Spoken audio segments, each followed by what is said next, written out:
오늘 봉독해 드릴 성경 말씀은 요한계시록 3장 1절부터 6절까지입니다.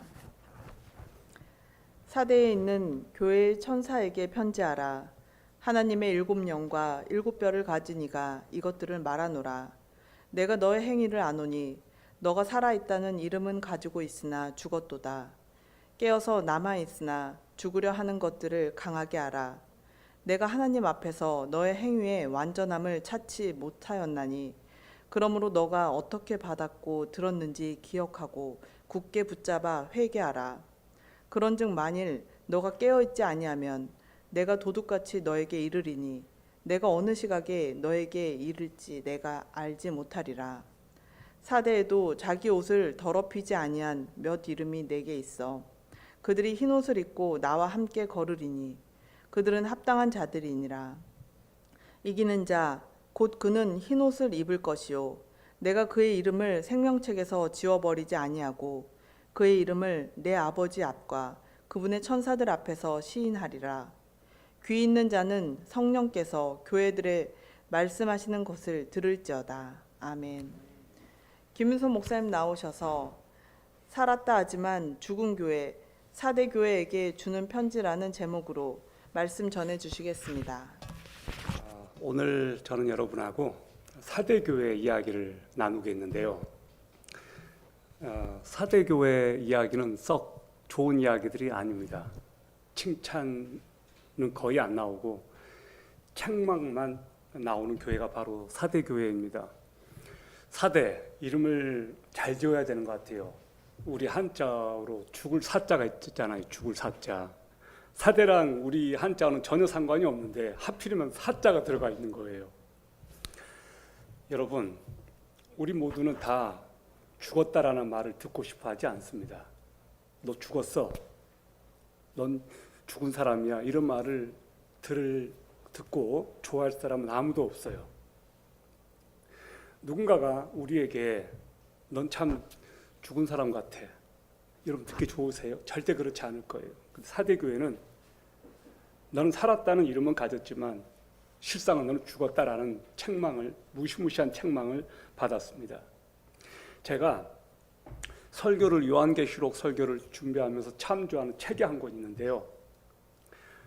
미국 달라스 신학교라는 데가 있어요. 거기 사대 총장을 역임하셨고 스톤 브라이어 교회를 은퇴하신 찰스 스윈돌 목사님이란 분이세요. 그분이 쓴 책이 신약 인사이트라고 하는 책이 있어요. 그 책의 요한계시록을 제가 아주 보고 있는데 그분이 이 사대교회를 쓰면서 이렇게 썼더라고요. 한번 들어보세요. 당신은 죽은 교회에 가본 적이 있는가? 죽은 교회라는 표현을 나는 사람들에게서 자주 듣는다. 나는 죽은 교회에서 자랐다. 우리 교회는 한때 역동적이었는데 지금은 죽어있다. 그 교회에 가지 말라. 그 교회는 죽었다. 이 말들은 정확히 무슨 뜻일까? 그들의 교회당이 첨탑이 달린 영안실이라는 뜻인지도 모른다. 교인들은 시신, 안내위원들은 염하는 사람, 장로들은 시체를 방부 처리하는 사람, 사역자들은 장의사, 그들의 목사는 신학묘원을 졸업했고 찬양대 주의자는 지역별 검시관이다. 그들은 길라앗의 입관이라든가 나 같은 죄인 묻으신 이 무덤 놀라워를 찬양한다. 그들의 예배는 시체처럼 뻣뻣하다고 표현할 수 있다. 휴거 때 그런 교회들이 맨 먼저 하늘로 들려 올라갈 것이다. 성경에 그리스도 안에서 죽은 자들이 먼저 일어나고 라고 했으니 말이다. 그들의 차들은 장례 행렬처럼 길게 한 줄로 늘어서서 전조등을 켜고 교회에 간다. 새 교인이 오면 교회 사무실에서 즉시 가장 가까운 유족에게 부고를 해준다. 매주 교회는 부음란에 광고를 실는다. 교회 버스는 하얀색 연구차이고 교회 표지판은 묘비다. 그리고 교회 표어는 사늘한 시신은 많되 냉동된 시신은 적으니라이다. 여러분 너무 재밌지 않습니까? 이것은 되게 유머러스한 미국식 유머예요. 여러분이 안 웃는 거 보니까 여러분은 코리안식 유머를 해야만, 아재 개그를 해야만 웃는 그런 분들인 것 같아요. 저는 이것을 보면서 진짜 표현을 기막히게 잘했다. 만약에 우리 교회가 죽은 교회라면 저는요, 뭐가 돼요? 저는 지금 염하는 사람일 겁니다. 여러분은 뭐가 돼요? 여러분은 지금 시신들이에요. 죽은 사람 앞에서 설교하는 저는 장의사가 될 거예요. 저는 우리 교회가 죽지 않기를 바랍니다. 정말 저는 우리 교회가 살았으면 좋겠습니다. 저는 이런 책망을 저와 여러분들이 절대 듣는 일이 없기를 바랍니다. 여러분, 죽은 교회가 이렇게 소름 끼치는 확실한 표가 난다면 얼마나 좋을까요? 그러나 대부분의 교회들은 티가 나지 않아요. 활동도 있고 훌륭한 목사님들도 있고 교회가 삐걱번쩍하지만 죽어 있을 수 있습니다. 오늘날 죽어 있는 교회들을 어디서 우리는 찾을 수 있을까요? 유럽에 가보시면 쉽게 찾을 수 있습니다. 저는 아직까지는 한국 교회가 살아있다고 생각해요. 아직까지는 소망이 있다고 생각해요. 그러나 이 경고를 듣는 저와 여러분은 굉장히 긴장해야 될 거예요. 우리가 지금 죽어가고 있기 때문에 그래요. 오늘 이 사대교회에 주시는 하나님의 말씀을 듣겠는데, 먼저 이 사대라고 하는 지역의 특성을 한번 살펴봅시다. 이 사대교회는요, 이 사대라고 하는 지역에 있습니다. 근데 이 사대가 두아드라에서 동남쪽으로 약 48km 정도 떨어져 있습니다. 이 내륙 도시예요. 이 주전 6세기에 이곳에서 큰 세력을 떨쳤던 루디아 왕국이 이 자리에 있었습니다. 이 루디아 왕국이 이 사대를 수도로 정했는데 해발 500m 고지대에 있다 보니까 난공불락의 요새였던 거예요. 그러니까 적의 침략이 쉽게 뚫을 수 없는 곳이었습니다. 양털 염색, 옷감을 만드는 직물공업이 발달한 도시였다고 해요. 그런데 이 도시가 가장 유명했던 것은 팍툴로즈 강에서 생산되는 사금이었습니다. 그래서 세계 최초로 금화를 만들었던 곳이 바로 사대 이 지역이었어요. 그러니까 사대교회는 굉장히 부유한 동네에 있는 교회였어요. 여러분, 우리나라 강남에 가보면 부유한 교회들이 많습니다. 강남 지역, 분당 지역 가보면 일단 큰 교회들도 많고 부자 교회들이 많아요. 거기 하루 헌금이, 좀 큰 교회 하루 헌금이 우리 교회 한 5년치 모아야 되는 헌금 액수예요. 여러분, 그런 데 가고 싶으세요? 근데 오늘 이 교회에 대해서 너무나 강력하고 간결하게 소개가 되었는데 딱 이거예요. 너 행위를 아는데 너가 살았다라고 하는 이름은 가졌지만 너가 죽었다. 이것이 사대교회에 대한 짤막한 평가였습니다. 여러분, 이 사대교회는 살아있지만 죽은 교회였습니다. 살아있지만 죽은 교회. 여러분, 지금 우리가 살아있습니다. 우리가 살아있는데 우리가 죽은 사람처럼 보인다면 이거 심각한 것 아닌가요? 우리 주변에 그런 사람들이 있습니다. 살아있는 것 같은데 죽어 있어요. 성도들 중에도 그런 사람이 있다는 거예요. 멀쩡하게 살아있는데 영적으로 죽어 있다는 거예요. 여기 요한계시록 3장 1절을 보시기 바랍니다. 사대에 있는 교회 천사에게 편지하라. 하나님의 7영과 7별을 가진 이가 이것들을 말하노라. 내가 너 행위를 아노니 너가 살아있다는 이름은 가지고 있으나 죽었도다. 그리스도는 사대교회 자신을 뭐라고 표현하고 있습니까? 하나님의 7영과 7별을 가지신 분이라고 표현했습니다. 여러분, 잘 들어보세요. 하나님의 7영, 이건 뭘 의미할까요? 이 하나님의 7영은요, 이사야 11장 2절을 봐야 좀 이해가 돼요. 여기 하나님에 대한 표현이 7가지로 나와 있어요. 주의 영, 곧 지혜와 명철의 영이요, 계략과 능력의 영이요, 지식과 주의 두려움의 영께서 그 위에 머무시며 라고 되어 있어요. 아마 이 요한계시록의 저자는 이 말씀의 근거에서 하나님의 7영이라고 하지 않았을까 생각해요. 주의 영, 지혜의 영, 명철의 영, 계략의 영, 능력의 영, 지식의 영, 주의 두려움의 영, 이렇게 7가지로 설명하고 있습니다. 하나님의 7영과 7별을 가진, 7별은 뭡니까? 7교회의 사역자를 두고 하는 말씀입니다. 이 7별은 그 당시에 7교회를 두고 하는 말이지만 전 세계에 흩어져 있는 모든 우주적인 교회를 대표해서 하는 말씀 아닐까요? 7영과 7별을 가지신 그분께서 사대교회 지금 말씀하십니다. 사대교회는 다른 교회와 달리 책망부터 들어요. 너 행위를 아는데 너가 살아있다는 이름은 가지고 있지만 죽었다. 이 말씀을 들으면 생각나는 한자가 떠오르지 않습니까? 유명무실. 이름은 있는데 실력이 없는 거예요. 이름은 있는데 쓸모가 없는 거예요. 이름은 있는데 살아있지 않은 거예요. 사대교회는 살았다고 하는 이름은 가졌지만 그 안에 있는 신자들은 대부분 영적으로 죽은 상태였습니다. 여기서 죽었다라고 하는 말이 시신을 말하는 건 아닐 거예요. 죽은 거예요, 영적으로. 여러분, 많은 신자들이 오늘날 안타깝지만 시체처럼 뻣뻣하게 경직되어 있습니다. 냉담해요. 반응이 없어요. 감동이 없어요. 굉장히 심각한 모습이죠. 우리나라 30년 전, 40년 전을 생각해 봐요. 그때는 진짜로 교회들이 눈물바다였어요. 사람들이 교회로 밀려 들어왔습니다. 교회에 세우면 사람들이 몰려 들어왔다고요. 왜? 가난하니까, 힘드니까. 70년대, 80년대, 90년대까지만 해도 그랬던 것 같습니다. 그러나 지금은 그렇지 않습니다. 인도네시아에서 지금 부흥이 일어나고 있습니다. 저기 남미에서, 브라질에서. 그러나 한국에서는 더 이상 부흥의 소식이 들려오지 않습니다. 성도들이 많이 들어오고 교회가 숫자가 늘어가는 것을 부흥이라고 말해서는 안 됩니다. 부흥은 그런 게 아니에요. 부흥에는 강력한 회개가 동반돼요. 부흥에는 사람들의 변화가 동반돼요. 교회 숫자가 성장했다고 해서 그건 부흥이 아니에요. 저는 이 부흥을 사모합니다. 아버지여, 이 한국교회 다시 한번 부흥을 주시옵소서. 1903년에 원산 부흥이 있었어요. 1907년에 평양대 부흥이 있었어요. 미국 아주사 거리에서 부흥이 있었어요.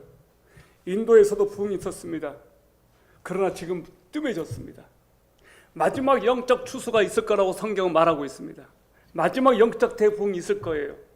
여러분, 부흥을 위해서 기도하세요. 안타깝지만 너무나 많은 교회들이 죽어있기 때문에 부흥밖에는 답이 없는 것 같습니다.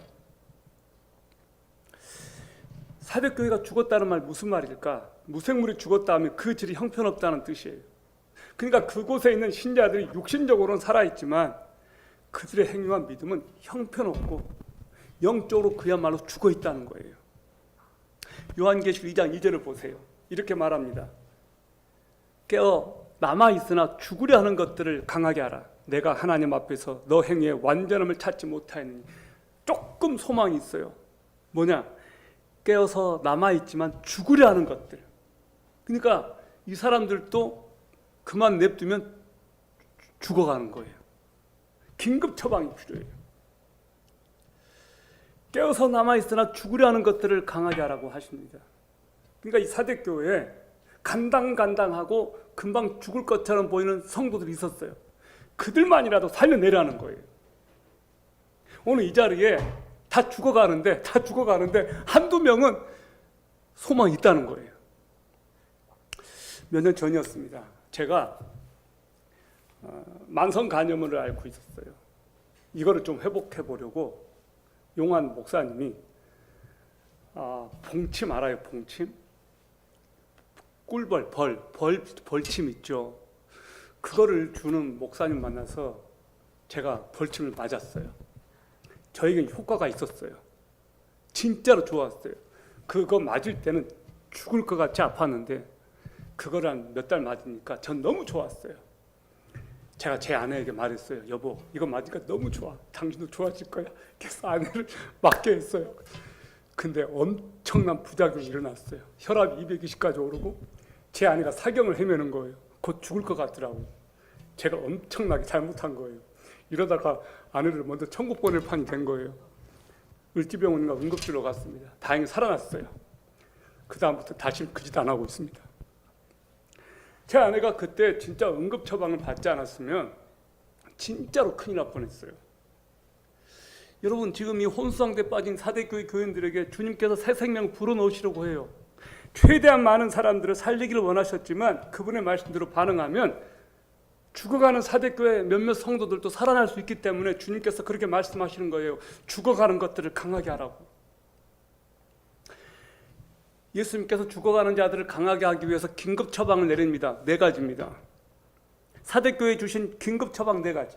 여기 요한계시록 3장 3절을 보세요. 그러므로 너가 어떻게 받았고 들었는지 기억하고 굳게 붙잡아 회개하라. 그런즉 만일 너가 깨어있지 아니하면 내가 도둑같이 내게 이르리니 내가 어느 시각에 너게 이를지 너가 알지 못하리라. 자, 네 가지 처방. 첫 번째, 기억하라. Remember. 어떻게 받고 들었는지 기억하라. 여러분은 언제 구원 받으셨습니까? 여러분은 언제 복음을 듣고 회심하셨습니까? 여러분이 예수님을 믿고 거듭난 때가 언제였습니까? 그거 기억하라는 거예요. 여러분이 성령을 받으셨습니까? 성령님께서 여러분 안에 들어오셨습니까? 여러분은 성령 세례 받으셨습니까? 그거 기억하라는 거예요. 너가 어떻게 언제 받았는지를 기억하고. 여러분, 우리가 예수 그리스도의 복음을 듣고 그 복음의 감격을 경험하도록 교회 안에 제도적인 장치가 하나 있어요. 그게 뭔지 아세요? 성만찬이에요. 예수님을 상징하는 떡을 먹고 예수님의 피를 상징하는 포도주를 마시면서 우리는 예수님의 임재, 성령님의 임재를 경험하면서 예수님이 나를 위해서 죽으셨고 부활하셨다라고 하는 것을 시각적인 것으로 우리는 경험할 수 있어요. 전 여러분들이 예수 그리스도를 믿었고 죄 사함 받았고 하나님의 백성이 되었다라고 하는 그것을 확신할 수 있기를 바랍니다. 그리고 그것을 기억했으면 좋겠어요. 구원파 사람들은 그런다며요. 구원 받았습니까? 예. 그럼 언제 구원 받았습니까? 생일이 있을 거 아니에요. 그렇게 말한대잖아요. 근데 많은 사람들이 그거를 대답을 잘 못해요. 왜냐하면 구원은 받았는데 몇 날 며칠 구원 받은지를 모르거든요. 저는 구원파의 그것이 잘못됐다고 생각은 해요. 그러나 내가 구원 받았다라는 것은 알고 있어야 돼요. 많은 사람들이 가물가물해요. 그리고 구원 받았음에도 불구하고 말을 못해요. 왜냐? 내 삶이 형편없으니까. 구원받은 자답게 살지 못하니까 구원받았다고 말을 못하는 거예요. 여러분, 저는 여러분에게 늘 이런 질문을 던지고 싶어요. 오늘 밤에 당신이 죽는다면 천국 갈 거 믿습니까? 그 질문 앞에 여러분 어떻게 대답할 수 있어요? 정말로 이 가운데 계신 여러분, 오늘 밤에 여러분이 죽는다면 천국 갈 거 믿으세요? 저는 믿어요. 정말 믿어요. 저는 제 삶이 아직도 너무나 부족하지만, 하나님 앞에서 제가 온전하지 못하지만 그냥 이것 때문에 믿어요. 예수님이 나를 위해서 죽으셨고 부활하셨고 내가 그것을 믿기 때문에. 비록 내 삶은 온전하지 못하지만 예수 그리스도의 십자가의 그 은혜를 믿기 때문에, 부활의 능력을 믿기 때문에 하나님께서 나의 아버지가 되신다는 분명한 신앙 고백을 할 수 있어요. 전 여러분이 그랬으면 좋겠습니다. 아멘. 여러분, 두 번째, 굳게 붙잡으라. Hold fast. 굳게 붙잡으라. 무엇을? 사대교회는 그들이 들은 진리를 굳게 붙잡으라는 명령을 받습니다. 여러분, 진리가 뭡니까? 성경은 진리가 예수 그리스도라고 말해요. 진리는 하나밖에 없어요. 기독교가 진리라면 불교는 진리가 아닌 거예요. 어떤 분이 이렇게 말해요. 불교를 믿든 유교를 믿든 기독교를 믿든 뭐라도 하나 믿으면 좋다고. 어떤 종교도 하나를 믿으면 괜찮다고. 속지 마세요. 절대 그럴 수 없어요. 여러분 예수를 믿는다면 석가모니를 믿어서는 안 돼요. 여러분이 하나님을 믿는다면 공자를 믿어서는 안 되는 거예요.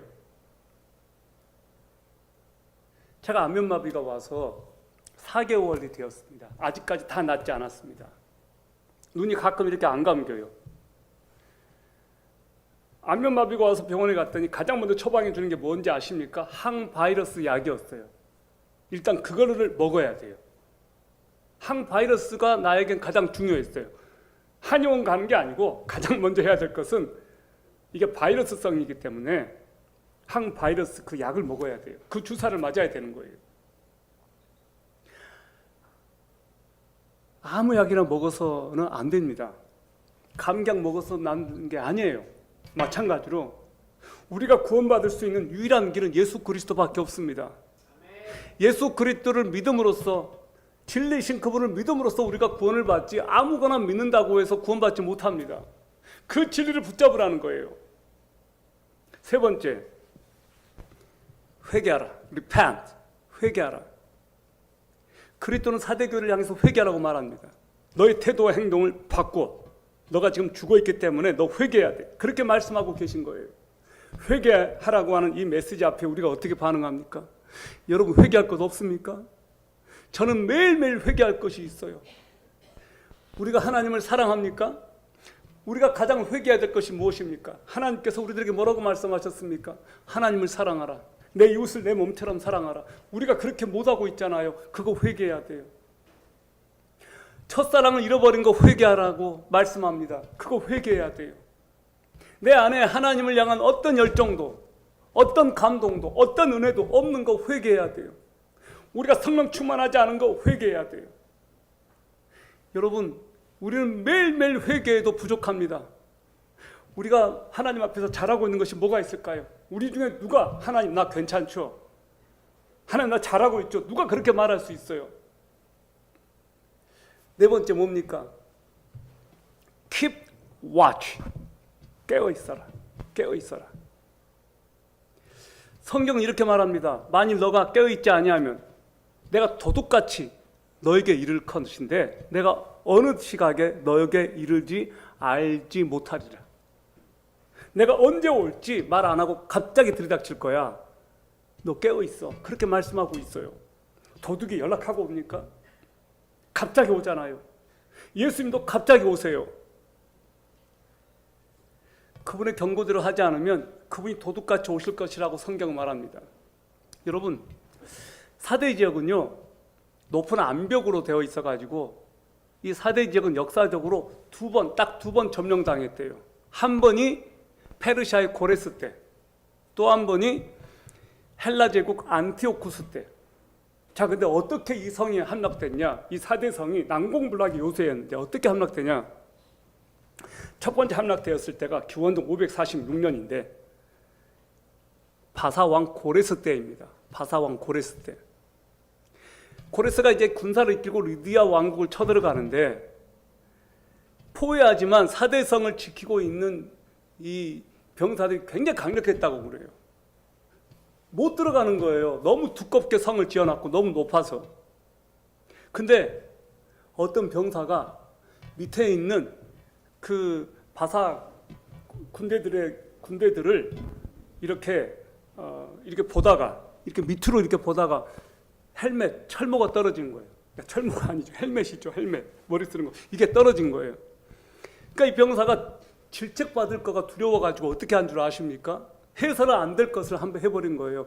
비밀문을 열어가지고 그 헬멧을 주스러 간 거예요. 그거를 이 바사국 군인 한 명이 본 거예요. 그걸 당장 고레스에게 보고하지 않았겠습니까? 야, 고레스가 야 저기 뚫어. 그래가지고 뚫린 거예요. 이런 어처구니 없는 일이 일어난 거예요. 실제로 이게 역사적으로 나옵니다. 이 사실이. 그래가지고 고레스 왕이 이 비밀문으로 군사들을 풀어가지고 사대성을 함락시킨 사건이 있었습니다. 두 번째가 이 기원전 213년에 헬라 제국의 안티오쿠스 왕이 사대성을 공격해요. 이때 안티오쿠스가 성 뒤편에서 독수리들이 많이 이렇게 막 모여 있는 것이 보이는 거예요. 독수리들이 왜 모이냐 봤더니 정찰병을 보내보니까 사대 병사들이 무장이나 경계를 하지 않고 군인 시체들을 성 뒷문을 통해서 밖으로 버리고 있었던 거예요. 그러니까 이 시체들을 파먹으려고 독수리 떼들이 모여 있는 거예요. 그걸 보고 안티오쿠스가 이 경계가 허술한 틈을 타서 사대성으로 밀고 들어갑니다. 그래서 함락됩니다. 여러분, 마귀는요 약점을 공격해요. 마귀가 여러분을 공격하는 거 보면 기막히게 우리 약점을 잘 알아요. 제가 언제 넘어지는가 봤더니 진짜로 제가 영적으로 상태가 안 좋고 그럴 때 내 약점을 타고 공격하더라고. 여러분, 우리가 깨어있지 않으면 이거 당합니다. 마귀가요 누구를 노리겠습니까? 여러분 노리지 않겠습니까? 왜 노리겠습니까? 여러분이 하나님의 백성이기 때문에 노리는 거예요. 이미 하나님의 백성이 아닌 자들은 마귀가 안 건드려요. 왜? 자기 새끼들이니까. 우리는 하나님의 자녀이기 때문에 넘어뜨리는 거예요. 왜 넘어뜨리는지 아십니까? 여러분을 넘어뜨려야 교회가 넘어지고, 교회가 넘어져야 이 세상이 마귀 왕국이 되니까 그러는 거예요. 교회는 이 세상을 구원할 수 있는 유일한 소망이에요. 크리스찬인 여러분은 이 세상을 살릴 수 있는 하나님의 유일한 방법이에요. 여러분들이 이 시대에 깨어있지 않으면 이 세상 소망 없습니다. 여러분 명심하세요. 이 사대교회 성도들이 깨어서 영적인 경계를 바로하지 않으면 영적인 대적 사탄에게 교회를 빼앗길 위험이 있었던 거예요. 결국 어떻게 됐습니까? 사대교회 빼앗기고 맙니다. 이 사대교회 없어졌어요. 터만 남아있어요. 터만. 이거 명심해야 돼요. 그렇게 화려했던 교회가 지금 터만 남아있습니다. 강남에 있는 의리리한 교회들, 한국 땅에 있는 이 의리리한 교회들 100년 후에도 있을까? 상당히 많이 없어질 거예요. 우리는 너무 건물 짓는 데만 혈안이 되어 있었습니다. 한국 교회가 70년대, 80년대, 90년대 부흥할 때 뭘 한 줄 아십니까? 엄청나게 기도원을 지었다고요. 지금 그 기도원 흉물거리들이에요. 허물지도 못해요. 팔리지도 않아요. 우리는 사람을 키우지 못했다고요. 대신에 교회 건물 짓는 것에만 혈안이 되었어요. 그런 중에 한 교회가 저는 굉장히 우리들에게 희망을 준다고 생각해요. 이 교회가 중랑구에 있는 영안교회라는 교회예요.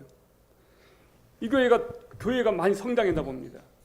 건물을 올리려고 하는데 너무 건물이 좁은 거예요. 그런데 이 목사님이 결단을 한 거예요. 우리 건물 지어봐야, 우리 교회 성장해봐야 무슨 소용이 있냐. 다른 교회 살리자. 건물 짓기로 준비한 50억을 우리 50교회를 돕는 거, 1억씩 돕는 걸로 하자. 그래서 50 영안교회가 개척교회, 작은 교회들 돕는 프로젝트로 50억을 내놓은 거예요. 이 교회가 참 멋있는 교회라고 생각해요. 같이 살자, 작은 교회들 살리자, 이런 운동을 한 거 아니에요. 나는 이 교회가 살아있는 교회라고 생각해요. 죽은 교회 같으면 그렇게 못한다고 생각해요. 아직까지도 죽은 교회들이 하는 일이 뭡니까? 건물 짓자 아니에요. 건물 짓자. 여러분 지금 건물 지을 때가 아니라고 생각해요. 있는 건물도 지금 팔아야 될 때라고 생각해요. 지금은 진짜로 비상시국이고 위기 상황이고 망할 것 같은 그런 상황이거든요. 사대교회 소망이 있습니까? 여러분 이 말씀 명심하세요. 정말로 마귀가 여러분을 노리고 있는데 성경은 뭐라고 말합니까? 베드로전서 5장 8절에 정신을 차려라, 깨어 있어라. 너희 대적 마귀가 울부짖는 사자같이 두루다니며 삼킬 자를 찾나니 그랬어요. 마귀가 여러분들을 삼키지 못하도록 깨어 있으십시오. 정신 차리십시오. 사대교회 소망은 있습니까? 사대교회도 소망은 있어요. 흰옷 입고 생명책에 기록된 사람들이 사대교회에 있었습니다. 요한계시록 3장 4절을 보세요. 사대에도 자기 옷을 더럽히지 아니한 몇 이름이 내게 있어 그들이 흰옷을 입고 나와 함께 걸으리니 그들은 합당한 자들이니라. 사대교회는 자기 옷을 더럽히지 않은 소수가 있었어요. 그들은 흰옷을 입고 예수님과 함께 걷는다고 했습니다.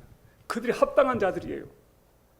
타락한 사대교회도 세상과 타협하지 않고 믿음을 지키고 정죄를 지킨, 믿음의 정죄를 지킨 소수가 있었습니다. 흰옷은 그리스도의 피로 말미암아 의롭게 된 것을 말하는 거예요. 그들은 정결한 삶을 통해서 주님과 친밀한 교제를 누리고 최종 승리자로서 하나님의 영광을 드러낸 하나님께 합당한 자들이었습니다. 여러분, 이기는 자에게는 무슨 약속이 주어집니까? 두 가지가 있어요. 흰옷을 입을 것이라고 말하고, 두 번째는 이름을 생명책에서 지워버리지 않고 그의 이름을 아버지 앞과 천사들 앞에서 시인한다고 그랬어요. 너무나 멋있는 말 아닙니까? 첫 번째 약속 뭡니까? 흰옷 입고 주님과 함께 다닌다는 거예요. 이기는 자는 흰옷을 입는다고 했는데, 흰옷은 예수님이 주시는 의의 옷이에요.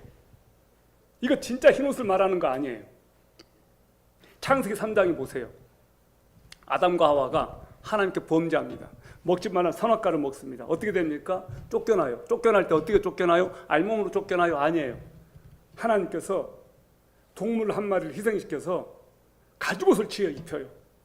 무화과 나무로 그들이 부끄러운 데를 가렸는데 하나님께서 가죽옷을 지어서 그들의 수치를 가려주세요. 이거 뭘 의미해요? 그 가죽옷은 뭘 의미합니까? 예수 그리스도의 피를 말하는 건 아닙니까? 동물 한 마리가 희생당한 거예요. 그들의 수치를 가려주기 위해서. 여러분의 죄악의 수치를 가려주기 위해서 예수 그리스도께서 여러분을 위해서 십자가에 그 수모를 당하셨다는 것 기억하십시오. 절대 이거 잊어버리면 안 돼요. 그게 바로 의의 옷이에요. 예수 그리스도의 피의 의의 옷. 그것을 입을 것이라고 말해요. 그리고 두 번째 약속, 생명책에서 지우지 않고 그 이름을 내 아버지 앞과 그분의 천사들 앞에서 시인하겠다고 말합니다. 여러분, 이건 진짜로 영광스러운 거예요. 여러분의 이름이 생명책에 기록되어 있어요. 그리고 예수님께서 여러분의 이름을 불러주는 거예요. 하나님 앞과 천사들 앞에서. 김윤석, 이규한, 생명책에 있습니다. 여기 이름이 있네요. 이 자가 하나님께 예배드리기에 합당한 자입니다. 받아주십시오. 그렇게 한다는 거예요. 할렐루야! 이건 너무너무 감사한 거예요. 여러분의 이름이 생명책에 기록되는 것이 우리의 큰 소망 아닙니까? 예수님께서 약속하세요. 그 이름을 생명책에서 지워버리지 않겠다. 누가? 이기는 자에게. 사대교회에도 그런 자들이 있었다는 거예요. 죽어가는 그곳에도 몇 명은 이렇게 살아날 수 있었습니다. 여러분, 저는 여러분에게 말씀을 드려요. 살았다는 이름은 있으나 실상은 죽은 자라고 하는 주님의 책망을 받은 사대교회가 저와 우리 교회가 되지 않았으면 좋겠습니다. 오늘 우리들의 모습일 수 있다는 것이 안타까운 거예요. 신앙은 형식이 아닙니다. 여러분, 이거 고장나 있어요. 플러그도 뽑혀 있어요. 이 죽은 거, 고장난 거를 보고 플레이 아무리 눌러도 작동을 안 해요. 작동을. 플레이해도 죽어 있으니까 소리가 안 나요. 쓸모가 없어져요. 어떻게 합니까? 버려버려요. 죽어 있으면 어떻게 됩니까? 버림받아요. 여러분, 살아나십시오. 아직 교회는 있습니다. 완전히 꺼진 것이 아니라 다시 살 수 있는 불씨가 남아있기 때문입니다. 우리가 해야 될 일은 분명합니다. 처음 받은 은혜를 기억하십시오. 회개하십시오. 다시 주님께 돌아오십시오. 흰옷을 입고 생명책에서 이름이 지워지지 않으며 하나님 앞에서 여러분이 인정받기를 바랍니다. 그러므로 사랑하는 여러분, 겉모습이 아닌 참된 생명, 여러분의 목숨을 주님께 드리십시오. 매일매일 잠든 신앙에서 깨어나십시오. 그리고 끝까지 믿음을 지켜 주님 앞에 여러분이 드려지는 그날이 오기를 바랍니다. 귀 있는 자는 성령께서 교회들에게 하시는 말씀을 들을지어다. 우리 기도합시다. 하나님